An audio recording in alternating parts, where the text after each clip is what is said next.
سوال: اذان کا جواب کیسے دیا جائے؟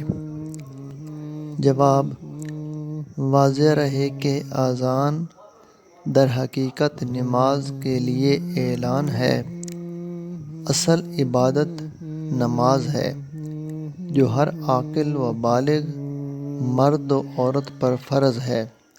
لہٰذا اذان سن کر نماز میں مشغول ہونا ہی نماز کا جواب ہے، جو شرعاً واجب ہے، اور زبانی جواب دینا یہ مستحب ہے۔ زبان سے اذان کا جواب دینے کا طریقہ یہ ہے کہ جو الفاظ مؤذن کہے وہی الفاظ دہرائے جائیں، اور مؤذن جب حی علی الصلاۃ اور حی علی الفلاح کہے تو سننے والا ان کے بدلے لا حول ولا قوۃ الا باللہ کہے۔